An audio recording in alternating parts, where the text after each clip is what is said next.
Sir, can we talk about a little bit about how we grow our MSMEs in the Philippines? You know, there is a law that's supposed to help, and we have the Magna Carta, but it seems that there are still persistent issues that still crop up. I mean, access to capital is one thing. How do you assess the situation now, and then maybe what are you working on to make the environment more conducive? Well, through the MSMED Council, which Secretary Pascual chairs, and I'm the vice chair, both DTI and the private sector are working together in this council. And I mean, we are doing everything we can for MSMEs, especially those non-agri. I mean, you can see all of them here. For everyone, yeah. And including the nano-entrepreneurs. The nanopreneurs are these guys, or angkas, who are people signing up in a platform, but they are the owner and they are the employee. Right, right. That is growing phenomenally because of all of these platforms. So the biggest challenge really still is agriculture and how we can really get them to consolidate. Secretary Estrella of the Department of Agrarian Reform has done a great job. They've cleaned all those problematic titles. The past, technically, if you received land from land reform, you're not allowed to sell. But everybody knows these people have started to sell. Yeah. Unfortunately, you can't, even with the land, the banks will not accept it as collateral because you're not allowed to borrow money on it. So by itself, that has to be corrected. And I believe it will be corrected because the farmer needs capital, and for him to till the soil and all of that, and he needs access to market. So the other way around it, aside from having cooperatives, is to bring the Big Brothers, which we have done through CALAP, Kapatid Angat Lahat Agri Program. We have about 35 Big Brothers. I mean, really big ones in agriculture. Down in Ilocos, in the north, you have got Winston Oil, largest in tobacco, one of the largest, in fact, in Asia. And you've got Christian Moeller, you've got many others. Two options that the farmer has. A, he either leases his land to whoever, to a cooperative or to a Big Brother, or two, he can work with the Big Brother or join the cooperative. So those are two options he has. If he stays on his own with 1 hectare, he's not going to make it. He has to scale up. Yeah. And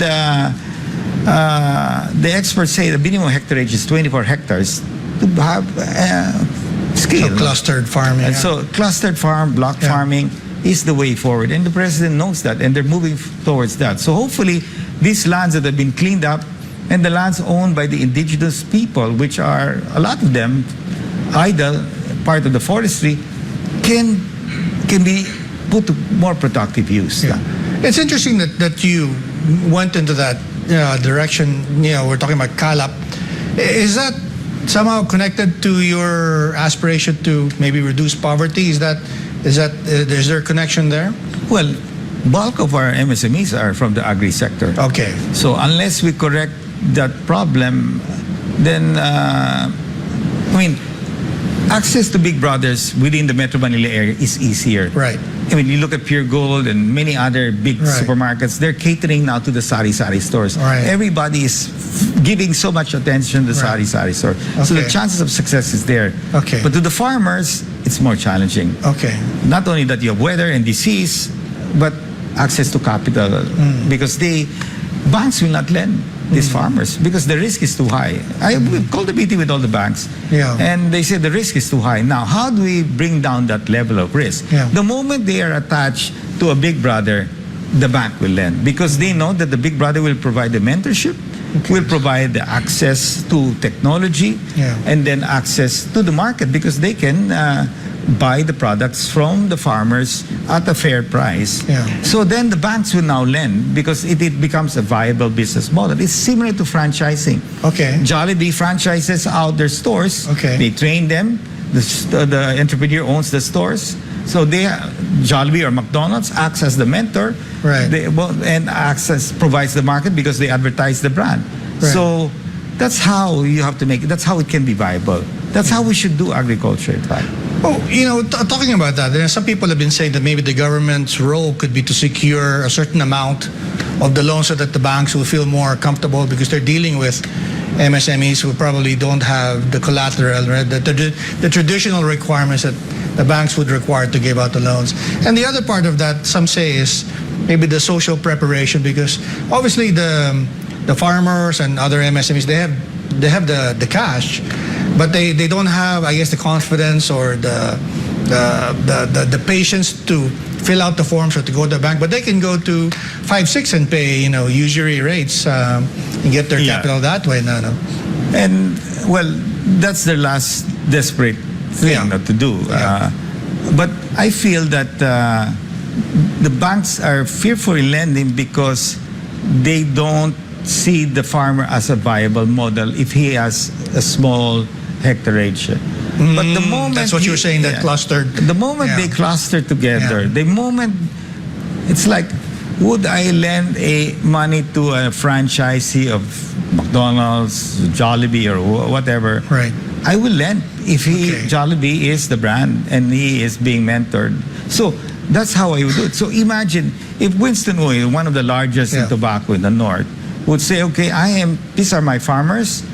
I'm training them. They have access to market. Guaranteed the bank will lend them.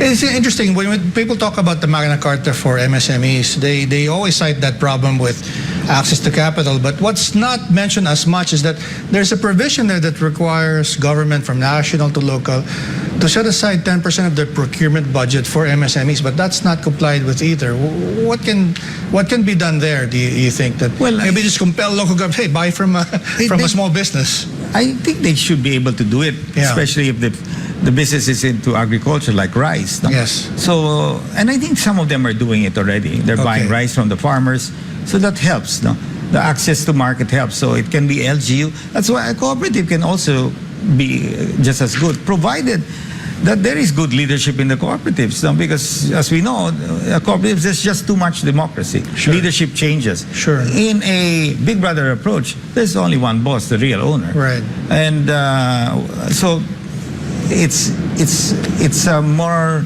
I would say, secure for a bank to some extent. No? But cooperatives and Big Brothers, to me, is the way forward. Right. You've been advising presidents for many years now. You started with Mrs. Arroyo, then Rodrigo Duterte, and now President Marcos. Are there other things that you think are there other policies that you would like to see that would be helpful to MSMEs, or maybe not just in agriculture, but generally that should be considered by this government? Well, I think digitalization is really important, because access to market used to be controlled by us. Mm-hmm. I hold the money to advertise my product, can get my product out there. But today, social media has disrupted that whole thing. We don't advertise anymore in television and in radio. We only push social our media. Social media. And many other companies are moving in that same direction. Is it good? It's good for our small people, because we're now teaching them how to become micro-influencers. So when you go to a Go Negosyo mentoring event, you will see a number of influencers teaching the MSMEs on how to sell their product. And they can do it. If my youngest kid can be now a social, I'm telling you to be careful, but they're hiring her. I said, but you can see that it's working. So that wave is huge. Mm-hmm. So there's going to be a real disruption, even in television. And you can see that in a way in print as well. No? But you're evolving. You're using other formats. Sure. You're using social media. Sure. So everybody will evolve. So as we all evolve towards social media, then social media to me is a very inclusive platform. I don't know if you caught that in Jakarta during the summits, and some statements made that there will be now some collaboration or attempts to collaborate with regard to funding for MSMEs. I'm not sure if that came up with in some of the meetings that you attended, but there was some talk about possibly, I'm not sure if it's setting up a fund for MSMEs across the region, or if it's just simply Indonesia looking for a small brother or another brother in the Philippines or elsewhere to help them grow. What are developments there that you are following in terms of funding across the region? What I see more is on the digital platforms. Okay. Really, access to credit will be. There are already platforms lending money, Yeah. but they have their own way of gauging if you're creditworthy or not. I see. Now, on the brick and mortar businesses, I still believe it's going to be the traditional way of lending. Well, what they're maybe trying to say is that as we really come together, X company in the Philippines has a joint venture with another company in Malaysia or whatever, then they can be a major conglomerate, not only present in the Philippines but present in all other countries. And that's why I've been telling the big brothers in the Philippines, this is the opportunity of what we have done. No? You expose yourself and your business to these guys. They see the opportunity, and that's the start of you expanding beyond. And many of them are doing that. Yeah.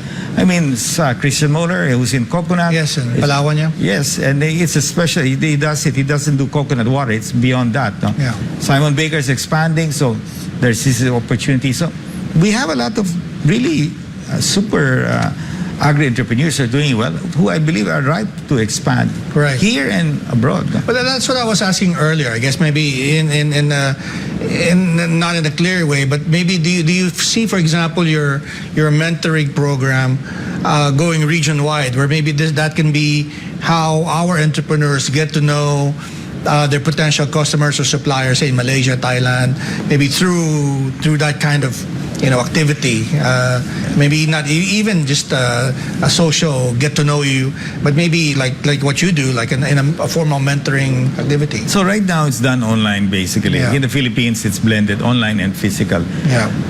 Hopefully these MOAs that we sign will now push us to go to countries. I see. So Malaysia's come here with their former minister and ambassador. We will do the same. We will go to Thailand. We will go back to Indonesia. We will bring our big brothers who we believe has the potential. So that will start, hopefully. And I think everybody is looking for wanting to grow. I mean, and the opportunity is getting to meet people. So the business chambers, and in the case here of the Asean Back Philippines, George is the chairman of the PCCI. Barcelona. So, George.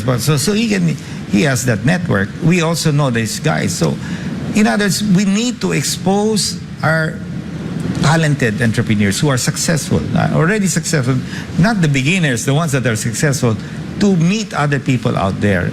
And that's how relationships are started. Created.